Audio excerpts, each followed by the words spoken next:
오늘 하나님이 우리에게 주신 말씀 신약성경 171페이지 요한복음 14장 6절 말씀입니다. 요한복음 14장 6절 말씀, 우리 다 찾으셨으면 함께 한 목소리로 합독하십니다. 예수께서 이르시되 내가 곧 길이요 진리요 생명이니 나로 말미암지 않고는 아버지께로 올 자가 없느니라. 아멘.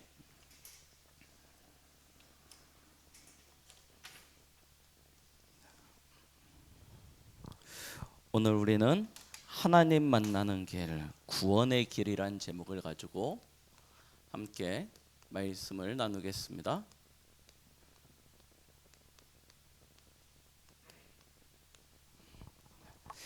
우리가 이 구원의 길에 관한 메시지를 그동안 많이 들었었죠.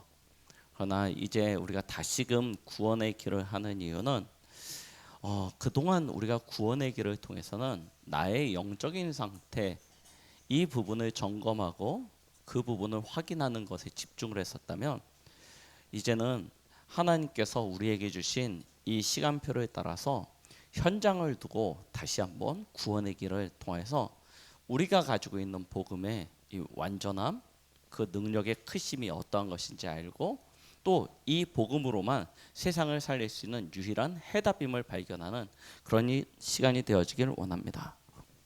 하나님께서는 2022년 우리에게 중요한 방향을 주시기를 이제는 현장이라고 하였습니다.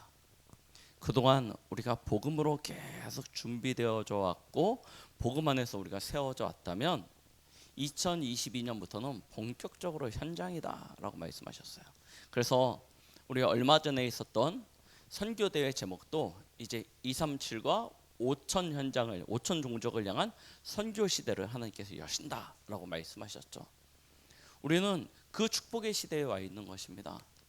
하나님이 저와 여러분들을 237개 나라 5천 종족 살리는 그런 주역으로, 주인공으로 하나님께서 세우실 것입니다.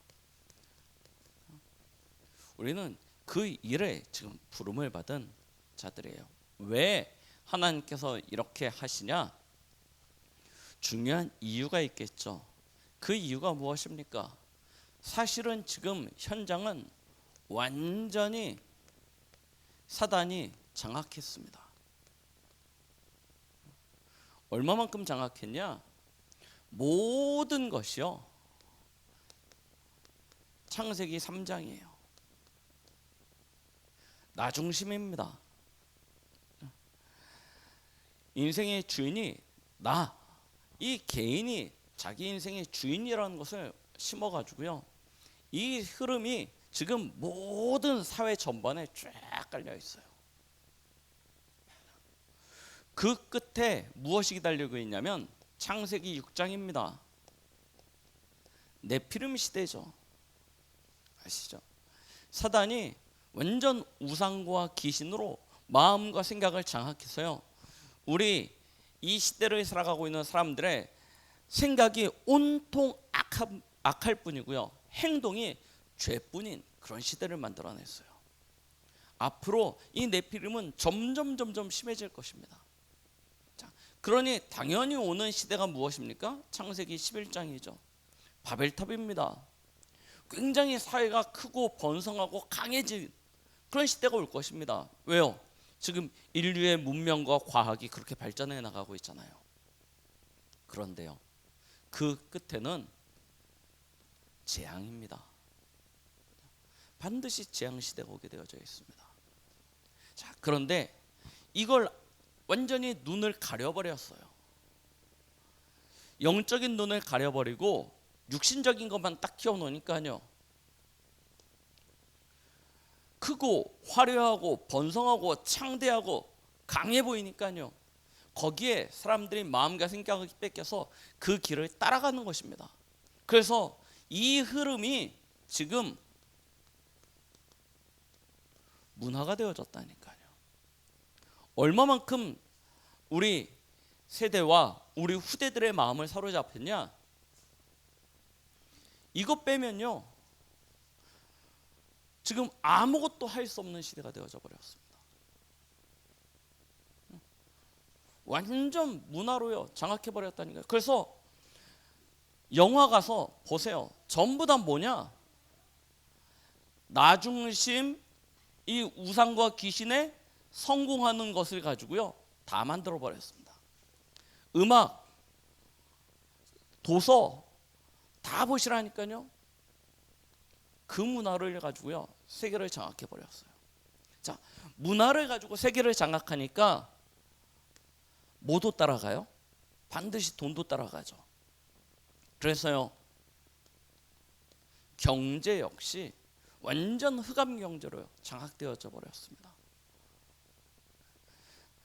이것만 문제냐? 사실은 현장이 이렇게 되니까 어떤 결과가 만들어집니까? 교회는 점점 힘을 잃다가 지금 어디까지 와요? 이제는 문을 닫는 시대까지 되어져 버렸습니다. 우리의 다음 세대, 우리 후대들은요 교회를 떠나는 시대가 되어져 버렸어요. 신앙을 완전히 잃어버리는 시대가 되어져 버렸습니다. 왜 그렇습니까? 사단이 그런 분위기, 그런 여건, 그런 환경을요 쫙 깔아버렸다니까요. 우리는 아무것도 모르는 사이에, 넋놓고 있는 사이에 사단이요 우리에게 영적 싸움을 걸어가지고요 모든 것을 싹 빼앗아가 버렸어요. 심지어 뭐까지요? 경제까지요. 그러니 결국 뭐가 되어집니까? 노예되어지고 포로되어지고 속국되어질 수밖에 없는 그런 상태가 되어진 것이죠. 현장이 이렇다니까요. 이게 너무 과장되어진 거 아니야? 가서 자세히 현장을 들여다보십시오. 영화관 가가지고요 포스터 딱 꺼내놓고요 쭉 한번 보세요. 서점 가가지고요 베스트셀러 책 쫙 해가지고 목록 한번 다 확인해 보세요. 도대체 무슨 이야기하고 있는지. 전부 다 이 이야기하고 있다니까요. 너를 찾으라는 얘기예요. 네 인생의 주인이 너라는 얘기예요. 그래서 자기 개발하고 자기 발견하고 다 이 이야기밖에 없습니다. 그래서 어디로 가요?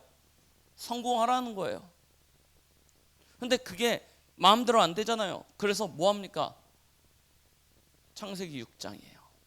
완전 흑암에, 네피림의 우상에, 귀신에 빠져들 수밖에 없는 방법을 안내해 주고 있어요.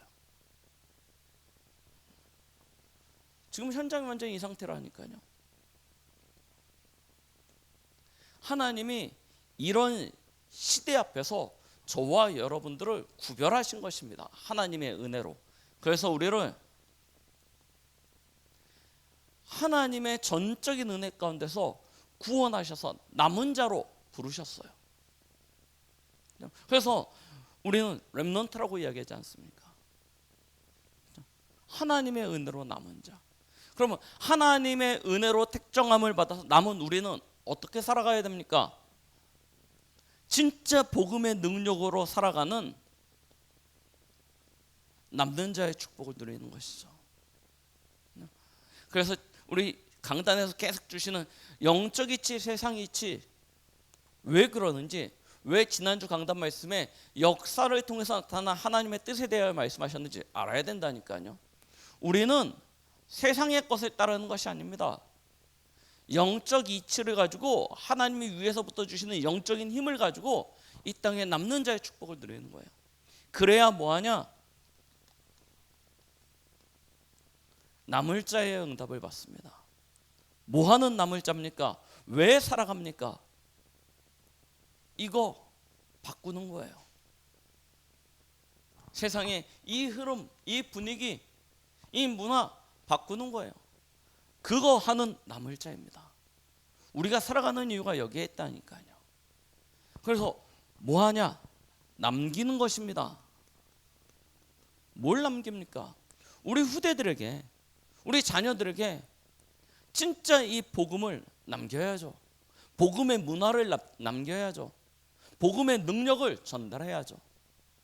그래서 세계복음화의 그 축복 가운데 우리 후대들이 설 수 있도록 우리는 이 응답 누리는 자예요. 그래서 하나님이 저와 여러분들을 이 시대에 바알에게 무릎 꿇지 않은, 입맞추지 않는 7천 제자로 부르신 것입니다. 그리고 세상에 좋은 이야기, 훌륭한 이야기 굉장히 많잖아요. 교회 가고 성당 가고 절에 가고, 그런데 가보면 굉장히 인생에 도움이 되는 이야기 많이 합니다. 그런데 우리 강단은요, 뭐만 이야기하냐? 그런 이야기 안 해요. 진짜 예수가 그리스도 되는 이 복음만 전달하는 강단, 이 교회로요 우리를 모으신 것입니다. 왜요? 이 축복 누려야 되니까. 그래야 바꾸거든요. 그리고 남기게 되는 것입니다. 자, 우리는 이 응답 속에서 지금요, 내가 있는 현장에서 뭐 합니까? 말씀 운동하고 있어요. 우리의 가정에서, 내가 있는 지역에서, 내가 있는 직장에서 하나님이 주신 이 비전과 꿈과 하나님의 뜻을 가지고 지교회 운동하고 있는 것입니다. 지금 하고 있는 지교회 운동이 아무것도 아닌 것 같잖아요. 아무것도 아닌 게 아니라니까요. 작지만 내게 주신 그 작은 현장이죠. 내 개인의 현장, 우리의 가정의 현장, 그 현장부터 이 도전을 해나가는 거예요. 이게 의미 없거나 이게 사소한 일이 아니라니까요. 내가 있는 현장에서 이 축복을 누리지 못하면 우리는 이 시대와 미래로 어떻게 살리겠습니까? 그래서 지금 이 축복을요, 우리 현장에서 계속 확인하는 거예요. 하나님께서 어떻게 역사하시는지, 내 개인에게, 우리 가정 가운데 어떻게 역사하시는지 이거 확인하면 우리와 같은 어려움 가운데, 갈등 가운데, 문제 가운데 있는 사람들에게 진짜 답을 줄 수 있잖아요. 길을 알려줄 수 있지 않습니까? 이 축복을 누리는 것입니다. 그러면 우리가 이 응답을 누리는 데 있어서 가장 중요한 내용이 무엇이냐면 구원의 길입니다. 이게 바탕이에요. 인생이 하나님 만나야 되지 않습니까? 구원받아야 되지 않습니까? 하나님 만나지 않고 구원받지 않으면 그 인생은 시작도 못 해본다니까요. 그래서 정확하게 알려주셔야 됩니다. 지금 세상은 온통 문제 가운데 있습니다. 왜 세상이 문제 가운데 있습니까? 왜 인간은 그렇게 행복을 찾아 헤매는데 행복하지 않습니까? 그렇게 행복을 찾아서 노력을 하는데 행복한 그 길을 찾지 못하고 그 답을 얻지 못해요. 왜 그렇습니까? 성경에는 이렇게 이야기하고 계십니다. 하나님이 원래 인간을 창조하실 때 인간만큼은 하나님의 형상으로 창조하셨다라고 말씀하고 계십니다. 하나님의 형상으로 창조되었다는 것은 하나님과 같은 영적인 존재라는 것입니다. 그래서 사람은 하나님 안에 거해야지 행복한 존재로 하나님께 창조하셨어요. 아이가 태어나면 당연히 부모님 옆에 있어야 되지 않습니까? 부모님과 함께 살아야지 그 안에 자부심, 자존심, 자긍심 이런 거 생기면서 자아가 바르게 형성되어지고요. 거기서 우리 아이들이 힘이 있어진다니까요. 그런데 어느 날 그 뿌리를 잃어버리면요. 지금은 모르겠습니다. 그 아침마당 이런 거 안 보니까 제가 잘 모르겠는데요. 예전에 부모님하고 같이 살 때 보면 꼭 아침마당 이거 꼭 틀어놓으셨거든요. 그럼 거기에 보면 누가 나오냐면 해외 입양의 아들이요. 종종 나왔어요. 어렸을 때 부모님을 어떤 사정에 의해서 떠나게 되어져서 외국으로 입양 간 아이들이 거기서 공부도 잘하고 양부모님 밑에서 공부도 잘하고 사랑받으면서 잘 자랐어요. 성공까지 했어요. 그런데 어디로 돌아오냐? 다시 한국으로 찾아와요. 왜요? 자기 뿌리를 찾는 거예요. 자기 뿌리를 잃어버리면요, 그 사람은 아무리 성공하고 아무리 모든 것을 이루었다 하더라도 흔들릴 수밖에 없다니까요. 그래서 뿌리를 찾아옵니다. 인간의 뿌리가 어디에 있습니까? 우리가 우리의 형상을 따라 사람을 만들자 하나님께서 말씀하셨습니다. 그리고 말씀하시죠. 하나님이 자기 형상 곧 하나님의 형상대로 사람을 창조하시되 인간의 뿌리는 하나님께 있습니다.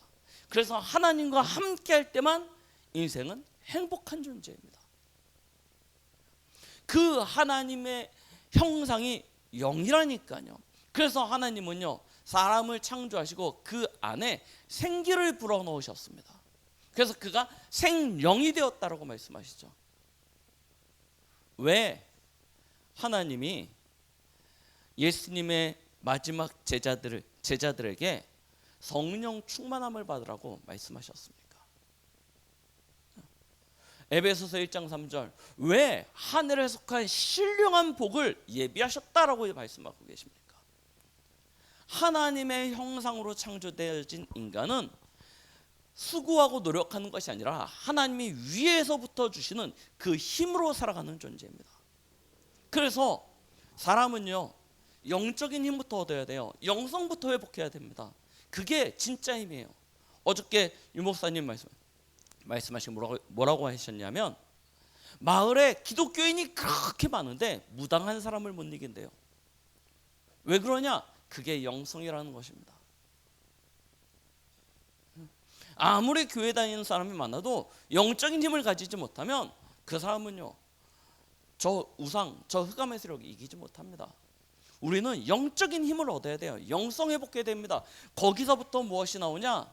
창세기 1장 28절 하나님이 다스리고 정복하게 하시는 그 축복을 가지게 되어지는 거예요. 사람은 지혜로 세상을 정복하는 것이 아닙니다. 자기의 스펙이나 능력을 가지고 세상을 정복하는 것이 아닙니다. 하나님은 하나님의 형상을 가진 인간에게 하나님이 위에서 공급해 주시는 그 성령의 능력을 통하여 권능이라고 이야기하죠. 그 권능을 가지고 세상을 다스리고 정복하게 하셨습니다. 이게 내 증인이 되리라 말씀하신 하나님의 비밀이에요. 우리는 이 속에서 완전하고 충분하고 모든 걸 누리는 누림의 삶을 사는 것입니다. 그게 에덴의 축복이에요. 그런데 어느 날 인간에게 문제가 생긴 것입니다. 그 문제가 무엇입니까? 하나님의 영광에 이 하나님과 함께하고 하나님의 축복을 누리는 그 자리에 이르게 되어지지 못하는 일이 벌어졌어요. 무엇 때문에요? 죄 때문에요. 도대체 어떤 죄를 지었기에요? 성경은 그 죄를 원죄라고 표현을 하는데요. 그 죄가 무엇입니까? 창세기 3장 1절로 6절 하나님을 떠난 거예요. 왜 하나님을 떠났습니까? 사단에게 미혹당했어요. 사단에게 미혹당한 것이 죄가 아니고 미혹당할 수밖에 없는 근본적인 영적인 상태가 만들어져 있었던 것이고 그때 사단이 찾아와서 미혹하니까요 하나님이 먹지 말라고 한 선악을 알게 하는 나무의 열매를 따먹게 되어졌죠.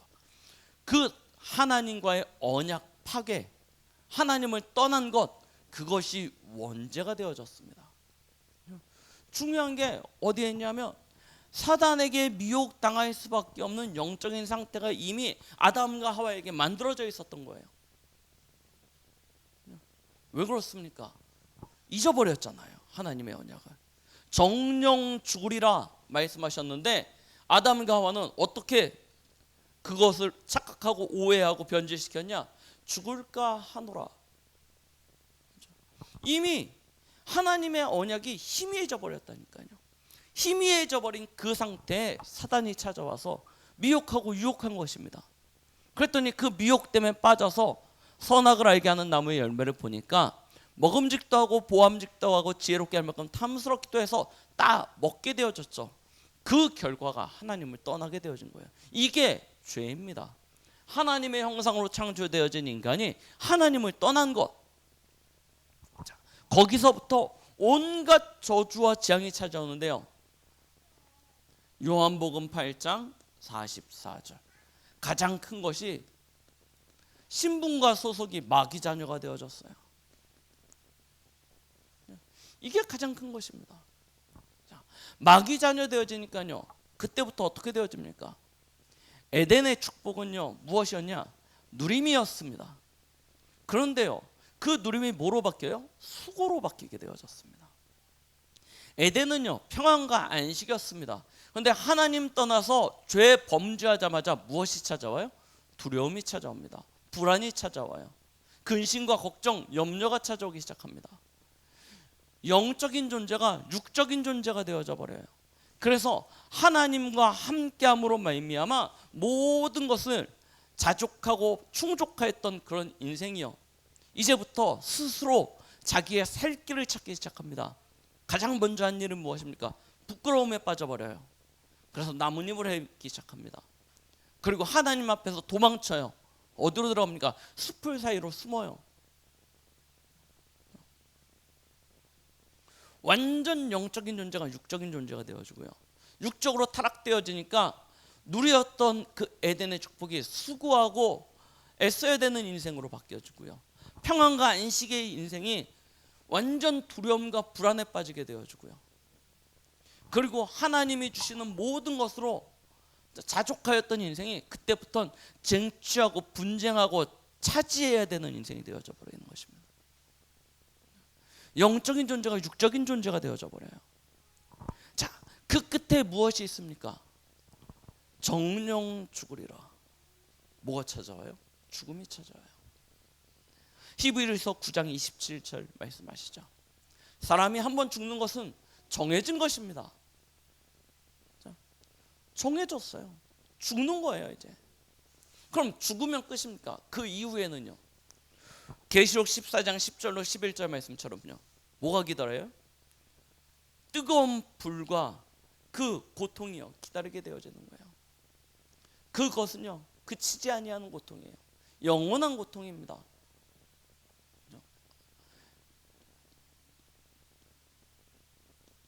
죽음과 지옥의 고통이요. 인생은요. 하나님 떠난 그 즉시 이 문제에 빠지게 되어진 거예요. 그냥 하나님 떠났다, 죄에 빠졌다 이게 아니라니까요. 온갖 세상에 수고하고 무거운 짐을 짊어지게 되어지고 그 마지막이 죽음이요 지옥이 되어졌습니다. 그러니요 사실은 이 땅에 살아가는 날 동안에 지옥 같은 인생을 사는 거예요. 모든 인생이 수고하고 무거운 짐을 지고 겨우겨우 살아갔다가 마침내 죽음 이후에는요 그 짐을 벗어버릴 줄 알았는데 더 큰 저주와 재앙 가운데 빠지게 된 것이죠. 그러니 어떻습니까? 진짜 인생이 너무 힘들죠. 너무 답답합니다. 아무리 힘쓰고 애쓰고 노력해도 이 인생의 문제를 벗어버리지 못해요. 그래서 사실은 인류의 모든 문명의 끝은 어디 있냐면 이 문제를 해결하고자 하는 것으로 연결되어집니다. 왜 인생이 행복하지 않냐? 왜 인생이 이렇게 수고하고 힘드냐? 이걸 가지고요 계속 공부합니다. 그래서요 가장 오래된 학문이 뭐냐? 철학 아닙니까? 뭘 연구해요? 인간의 본질을 연구합니다. 왜 연구하기 시작하냐? 어려우니까요. 힘드니까요. 인생이 평안하고 인생이 행복하면 그걸 가지고 머리 쓰고 연구할 필요가 없잖아요. 그런데 힘들다니까요. 그래서 계속 본질을 찾아서 연구해 갑니다. 그런데 답이 있습니까? 세상 초등학문 속에는 하나님을 발견할 수 있을 만한 답이 없습니다. 오히려 지혜를 더하고 지식을 더하면 잠언서 말씀처럼 번민이 심해지고요, 근심이 더해지지 진짜 참된 답을 찾지 못합니다. 열심히 노력해 봅니다. 좀 착하게 살아보면 될 줄 알고요. 그런데 진짜 우리의 착함이 하나님 앞에서 의롭다 인정받을 만합니까?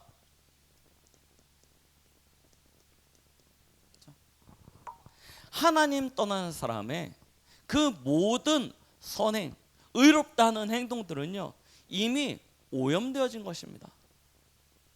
그래서 하나님 앞에 의롭다 인정받을 수가 없어요. 오히려 여러분들이 하나님 떠난 상태에서 열심히 수고하고 노력하면, 우리 예화로 많이 들었죠. 해적선에 탄 해적이 착하고 말 잘 듣고 순종 잘하면 가장 악한 해적이 되어진다니까요.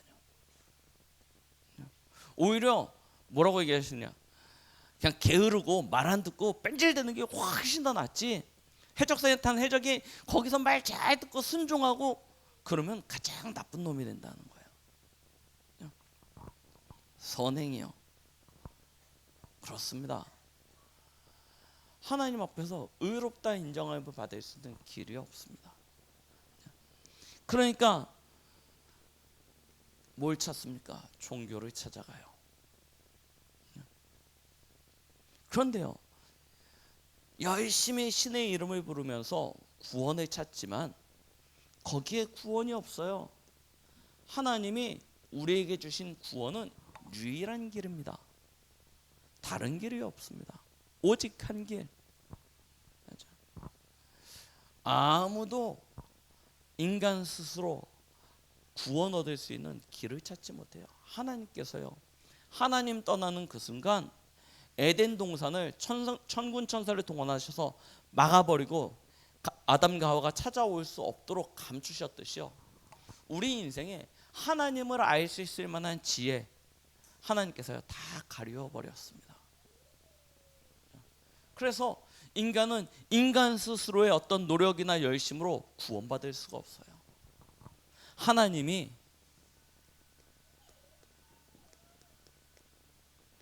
우리에게 구원의 길을 내어주셔야만 하는 것입니다. 근데 참 감사하게도요, 하나님의 사랑은 아담과 하와가 범죄하자마자 그 즉시 발동하셨습니다. 우리에게 그 즉시 구원의 길을 허락해 주셨어요. 하나님이, 야 아담아, 너 잘못했지? 내가 어떻게 너한테 구원의 길을 알려줄까? 한번 나한테 잘못했다고 무릎 꿇어봐, 빌어봐. 그럼 내가 너한테 구원의 길을 알려줄게. 하나님이 한 번도 그런 적이 없으세요. 하나님은 사람과 의논치 아니하시고요, 아담과 하와가 범죄하자마자 그 즉시 구원의 길을 허락해 주셨어요. 다른 어떤 조건도 없이 바로요. 그 구원의 길이 누구입니까? 바로 예수 그리스도입니다. 로마서 5장 8절 말씀처럼 우리가 아직 죄인 되었을 때 하나님 앞에 용서를 구하거나 회개하거나 그런 거 없어. 이미 범죄했을 때 가장 범죄한 그 원초적인 그 자리에서 하나님께서 그 아들 예수 그리스도를 우리를 위하여 내어주기로 작정하시고 그를 십자가에 죽게 하신 것입니다. 우리가 가진 죄이 되었을 때, 그래서 하나님의 사랑을 우리에게 먼저 보여주셨어요. 하나님의 사랑이 우리를 구원케 하시는 것입니다. 그 하나님의 사랑의 방법이 요한복음 3장 16절, 자기 아들을 내어주시는 거예요. 그리고 누구든지 그 아들을 믿는 자마다 멸망치 않고 영생을 얻게 하려 하시기로 하나님께서 결정해 버리신 것입니다.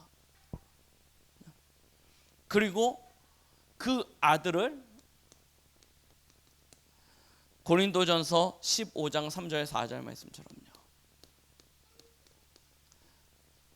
약속하신 대로 십자가에 내어주셔서 성경대로 죽게 하시고 성경대로 부활하게 하셔서 우리의 구원자가 되게 하셨습니다. 그 예수 그리스도의 이 십자가가 죄에 빠져버린 우리 인생을 로마서 8장 2절 죄와 사망의 법에서 해방시키셨습니다.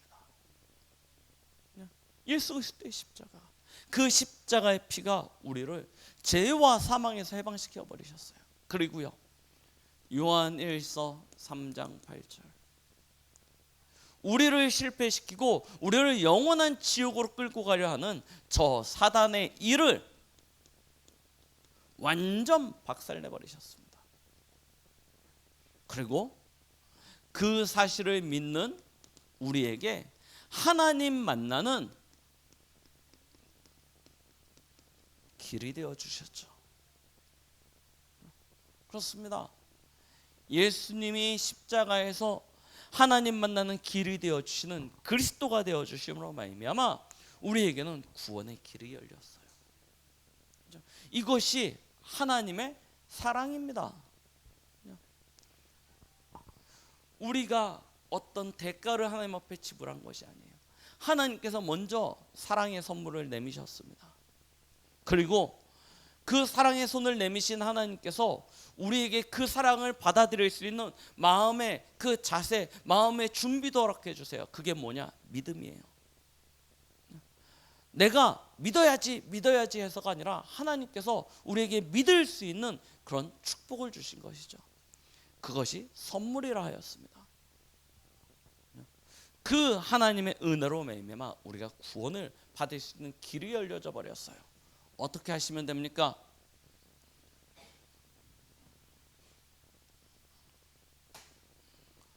로마서 10장 9절로 10절 마음으로 믿으면 하나님께서 믿기만 하는데 의롭다 하시겠다는 것입니다. 예수가 그리스도라는 이 사실을 믿기만 했는데 의롭다 하나님께서요 그렇게 하시겠다고 결정해 버리신 거예요. 그리고 입으로 시인하면 구원을 받게 될 것이다 말씀하셨습니다. 쉬울 것 같지 않습니까? 뭐 예수는 그리스도, 내 인생의 주, 나의 하나님 고백하는 거 되게 쉬울 것 같죠. 근데 성경은 뭐라고 이야기하고 계십니까? 이 고백이 우리가 하려고 해서 되어지는 것이 아니고 성령이 아니고선 예수를 그리스도라 시인할 수 없다라고 말씀하고 계세요. 그렇죠? 하나님이 우리에게 마음으로 믿는 자에게 의로움을 주셔서 입으로 고백하고 시인하여 구원받을 수 있는 축복을 주시는 것입니다. 그래서 성경은 뭐라고 이야기하고 계시냐면 요한복음 1장 12절입니다. 영접하는 자 곧 그 이름을 믿는 자들에게는 하나님의 자녀가 되는 뭘 주세요? 권세를 주셨다 말씀하고 계십니다. 하나님의 자녀가 된다는 것이 아니에요. 하나님의 자녀가 되어졌는데 뭘 가지게 돼요? 권세를 가지게 되어지는 거예요. 어떻게 되어지냐? 하나님의 은혜로 자녀의 권세를 가지게 되어지는 축복을 하나님께서 우리에게 주시는 것이죠. 뭐 하면 된다고요? 어렵지 않습니다. 믿으면 돼요. 근데 이게 어렵지 않은데 제일 어렵더라고요. 우리는 그냥 믿으면 되는구나 하고 그냥 믿어지지 않습니까? 근데 불신자들에게는 이 대가를 통해서 얻는 것을 너무 익숙하고 너무나 당연한 것이라고 생각되어지기 때문에 거저 받는 것에 대해서 굉장히 어색함을 느껴요. 그래서 야, 구원 받으려면 헌금을 얼마 하면 돼 하면요 잘합니다. 구원 받으려면 어떤 행위를 해야 돼 그러면요 당연하다고 그렇게 해야 되는 것으로 생각합니다. 그런데 믿으면 돼 하면요 이해를 못해요. 어떻게 믿기만 하면 구원을 받아? 어떻게 믿기만 했는데 죄 사함을 받아? 이해 안 돼요. 하나님이 은혜를 통하여 영생을 주시기로 작정된 이들만 이 사실이 믿어지게 되어져 있습니다. 그래서 하나님의 은혜요, 하나님의 사랑이라고 말씀드리는 것입니다. 그렇죠? 영접하면 하나님의 자녀가 되는 것입니다. 이때 인생 모든 문제가 다 끝나요. 맞아. 이때 인생 문제가 다 끝나요. 그래서 성경은 잠언 27장 1절 말씀에 이렇게 이야기하고 계시는 것입니다. 내일은 우리의 날이 아니에요. 그렇죠? 우리에게 주어진 날은 오늘이라는 이 시간뿐입니다. 그래서 뭐라고 말씀하시냐? 지금 예수 그리스도를 주인으로 영접하라고 말씀하고 계십니다. 그래야 우리의 인생의 모든 문제 해결 끝을 확인하게 되어지는 것입니다. 자, 다른 방법이 없습니다. 다른 길이 없어요. 이 땅의 모든 문제는 하나님 떠나서 온 문제예요. 하나님 떠난 모든 인생은 결국 종국에는 멸망받을 수밖에 없는 그런 인생입니다. 여기서 어떻게 빠져나옵니까? 여러분, 사람들이 세상에서 살아가는 데 있어서 열심히 부족해가지고 문제 가운데 빠집니까?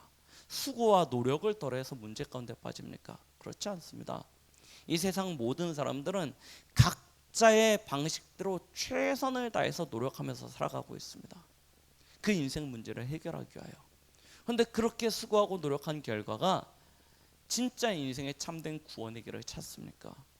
그렇지 못하고 있어요. 그래서 우리가 그들에게 아무리 힘내라고 말해도 그들은 답이 되어지지 않습니다. 우리가 그들에게 아무리 똑바로 하고 정신 차리고 잘하라고 해도 그들은요 그렇게 할 수 있는 이미 능력이 없습니다. 그런데 세상 모든 사람들이 문제 가운데 있는 사람들에게 정신 차려라, 똑바로 해라, 힘내라 이렇게만 답을 주고 있어요.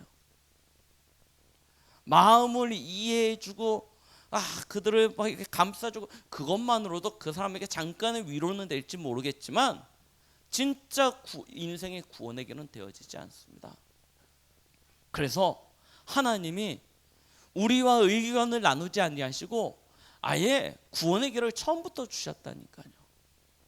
그 구원의 길이 바로 예수 그리스도입니다. 우리는 예수 그리스도를 통해서만 인생 모든 문제에 대한 참된 해답을 발견할 수 있습니다. 그 답을 가져야지만 우리의 인생에 참된 길이 열리는 거예요. 구원의 길이. 다른 방법이 없습니다. 이 땅의 모든 문제는 한 가지입니다. 하나님 떠나서 시작되어졌습니다. 그래서 유일한 답은 하나님 만나야지만 되는 것입니다. 하나님 만나는 유일한 길 바로 예수 그리스도입니다. 그 그리스도를 영접할 때 우리는 모든 문제 해결되어지는 것이죠. 그래서 진짜 여러분들이 이 사실에 대한 확신 딱 가지시기 바랍니다. 그렇죠? 현장에 사람들을 바라볼 때 왜 정신은 못 차리지? 이렇게 보시면 틀렸다니까요. 정신 차릴 수 없는 상태 가운데 빠져버렸어요. 왜 좀 똑바로 못하지? 똑바로 할 수 없는 상태 가운데 빠졌다니까요. 우리는 영적인 것을 가지고 세상을 보는 것입니다. 세상을 영적인 눈으로, 복음의 눈으로 정확히 바라보면 우리가 줄 수 있는 답이 유일한 답이라는 사실을 알게 되어집니다. 우리는 이 복음을 증거하는 전도자로 서는 것입니다. 성경은 요한일서 5장 11절로 13절에 이렇게 말씀하고 계십니다. 아들이 있는 자는 생명이 있고 하나님의 아들이 없는 자에게는 생명이 없다라고 말씀하고 계십니다. 하나님 떠난 사람은 이미 에베소서 1장 3절에 2장 1절에 허물과 죄로 죽어버린 존재입니다. 당연히 2장 2절 말씀 공중권세 잡은 자를 따르고 세상 풍조를 쫓을 수밖에 없죠. 그 결과는 에베소서 2장 3절 본질상 진노의 자녀된 자들이 소개되어져 있습니다. 그래서 생명부터 얻어야 돼요. 그 생명은 하나님의 아들 안에 있습니다. 하나님의 아들을 가진 자는 이미 생명을 가진 자가 되어졌습니다. 저와 여러분들은 그 아들 대신 예수 그리스도로 말미암아 생명을 가졌음에 대한 확신 가지시기 바랍니다. 우리의 구원은 절대 흔들리지 않습니다. 바뀌지 않습니다. 그리고 세상 모든 사람들에게는 그 생명의 축복이 필요합니다. 그 생명은 아들 되신 예수 그리스도께 있습니다. 이 사실을 전달하는 거예요. 그 아들 되신 예수 그리스도를 통하여 생명을 얻은 자는 로마서 8장 2절 이젠 죄와 사망의 법에 매이지 않습니다. 생명을 가졌기 때문에 생명의 성령의 법 안에 들어간 것입니다. 생명의 성령을 가졌다. 무슨 이야기입니까? 우리 요즘 많이 듣는 메시지 아닙니까? 하나님의 형상 축복 회복이라니까요. 에덴의 축복 회복이라니까요. 진짜 보호자의 하나님 나라의 모든 축복 회복입니다. 그래서 성소를 회복했다. 올해 원단에 말씀 주시는 거잖아요. 이 축복을 가진 자입니다. 요한복음 14장 16절 생명의 성령의 법 안에 들어간 자는 이제는 다시 하나님과 함께하는 축복을 누리게 되어지죠. 어떻게 해요? 우리를 보호하시고 우리를 인도하시고 은혜 주시며 우리를 가르치시는 보혜사 성령으로 말미암아 우리는 이제 하나님과 함께하는 축복, 이 축복을 회복하게 되어진 거예요. 저와 여러분들은 지금 내 모습, 내 육신으로 보여지는 이 모습 때문에 낙심하고 좌절할 필요가 없습니다. 고린도전서 3장 16절 너희가 하나님의 성전인 것과 하나님의 성령이 너희 안에 거하심을 알지 못하느냐라고 말씀하셨습니다. 저와 여러분들이 누구냐? 하나님의 성전입니다. 우리가 왕이 있는 곳을 뭐라고 그러냐면 궁전이라고 그러죠. 왕이 거하는 자리입니다. 그 왕이 거하는 곳에는 왕의 군대가요 그 성을요 완벽하게 지키고요 왕의 일을 하는 그런 많은 신하들이요 그 왕의 명령을 따라 일하고 있습니다. 하나님이 거하시는 곳을 뭐라고 그럽니까? 성전이라고 그럽니다. 하나님은 하나님의 성막 위에 하나님의 성전 위에 거하셨습니다. 그 하나님의 성령이 함께 하시는 하나님의 성전은 하늘 군대가요 동원되어 지키고 보호합니다. 하나님의 말씀을 이루고 하나님의 뜻을 이루는 천군 천사가요 하나님의 심부름을 하고 있습니다. 그 하나님의 나라가 어디에 임해 있어요? 내 안에. 우리는요 눈으로 보이기에는 시시한 존재인 것 같지만 내가 하나님의 성전이요 내가 있는 곳이 하나님의 나라입니다. 거기서 모든 세상 나라 사단의 나라를 이기게 되어져 있습니다. 요한복음 14장 26절 27절 어떻게 해야 될지 무엇을 해야 될지 알지 못하는 것 그것으로 염려하지 마시기 바랍니다. 하나님의 성령이 우리 안에 계시는 이유를 말씀하셨습니다. 뭐 하세요? 하나님이 우리에게 하시는 말씀을 가르치세요. 고린도전서 2장 말씀 아시죠? 하나님의 깊은 것을 하나님의 영 외에 누가 알겠느냐? 이 성령께서는 하나님의 깊은 것까지도 통달하시느니라 라고 말씀하고 계십니다. 성령께서 우리를 가르치십니다. 그가 우리를 인도하십니다. 그래서 우리의 걸음이 때로는 문제처럼 갈등처럼 위기처럼 보일지 모르지만 불신자에게는 그게 저주요 멸망입니다. 그러나 우리는 하나님이 우리 안에 계셔서 우리를 인도하시는 가운데 일어나는 일입니다. 그래서 늘 드리는 말씀이지만 우리에게 일어나는 모든 일은 우연이나 실수가 아니고 하나님의 일이 이루어지고 있다니까요. 하나님 나라의 일이 성취되어지는 자리에 하나님께서 우리를 인도하시는 것입니다. 그래서 문제조차 위기조차 갈등조차 하나님의 선으로 축복으로 바꾸어 버리실 것입니다. 이게 하나님 자녀의 축복이에요. 진짜 이 사실을 하나님의 자녀된 우리가 누리고 우리가 여기에 대한 증거를 가지고 있다면 우리는요 어느 곳에 가서도 이 복음을요 담대히 증거하여 살리는 그런 축복을 누릴 수 있겠죠. 자, 진짜 여러분들이요, 이 사실에 대한 확신과 누림이 있기를 바랍니다. 그리고 이 일을 가지고, 이 증거를 가지고 현장에서 증인되어지는 축복이요, 아무도 현장에서 이 비밀을 나타내는 이가 없어요. 심지어 교회 다니는 사람들조차도 세상의 지식과 세상의 이치를 따라서 열심히 최선을 다해서 노력한 결과로 먹고 살기에 급급하고 있습니다.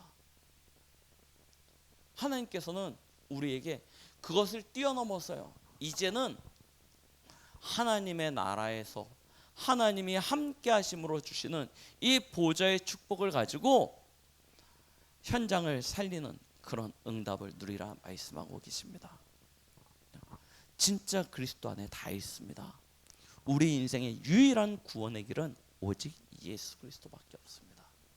이 그리스도를 통하여 현장에 죽어가고 아파하고 고통받고 있는 모든 영혼들에게 진짜 참된 예수 그리스도의 생명의 빛, 능력의 빛, 이 복음의 빛을 비춰 살리는 그런 전도자의 응답 누리시는 우리 성도님들, 우리 렘넌트들 되시길 예수 그리스도의 이름으로 축원드리겠습니다. 하나님 아버지 감사드립니다. 오늘도 우리에게 말씀 주심을 감사드립니다. 우리 인생의 유일한 구원의 길 대신 예수 그리스도를 우리에게 허락하여 주셨고, 그 그리스도를 누릴 수 있는 길을 알려주신 주님, 우리의 유일한 인생의 해답 되신 예수 그리스도가 우리에게 증거가 되어져 우리의 모든 현장 속에서 그 그리스도의 증인이 되어 살리고 치유하고 회복하는 이 시대의 7천 제자의 응답 드리는 우리 모든 성도들 되도록 축복하여 주시옵소서. 예수 그리스도의 이름으로 기도드렸습니다. 아멘.